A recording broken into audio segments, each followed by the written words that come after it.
রংপুরের পীরগাছা রেলওয়ে স্টেশনে লালমনিরহাটগামী পদ্মরাগ ট্রেনের ৫টি বগি লাইনচ্যুত হয়েছে। এ ঘটনায় রংপুর, লালমনিরহাট ও কুড়িগ্রামের সাথে ঢাকাসহ উত্তরাঞ্চলের কয়েকটি জেলার রেল যোগাযোগ বন্ধ রয়েছে।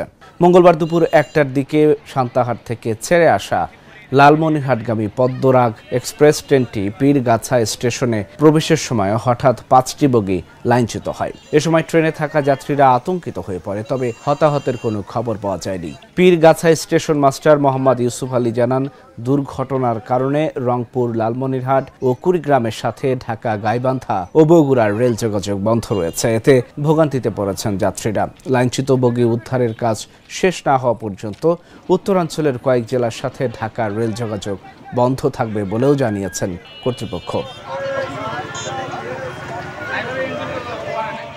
দোলনচাঁপা এক্সপ্রেস ট্রেনটির ক্রসিং মুভমেন্ট দিয়ে এখানে যথারীতি আমরা পদ্মরাগ কমিউটার ট্রেনটি ২ নম্বর লাইনে প্রবেশ করাই।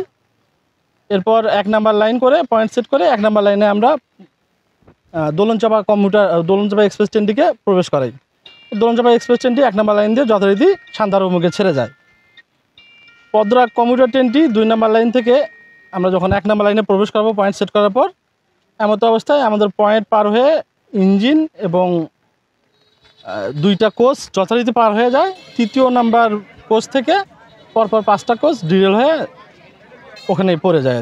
এখন পর্যন্ত আসলে আমাদের কাউনিয়া থেকে বোনাপাড়া সেকশনটা টোটালি ব্লক আছে, কোনো ট্রেন চলাচল করতে পারতেছে না। এ পর্যন্ত মোটামুটি এখন সময় অনুযায়ী প্রায় ৪টা ট্রেনের বিলম্ব হচ্ছে, ৪টা ট্রেন। এতে আনুমানিক ১৫০০ থেকে ২০০০ লোকজন বিলম্ব পড়ছে আর কি এই ট্রেনটার কারণে।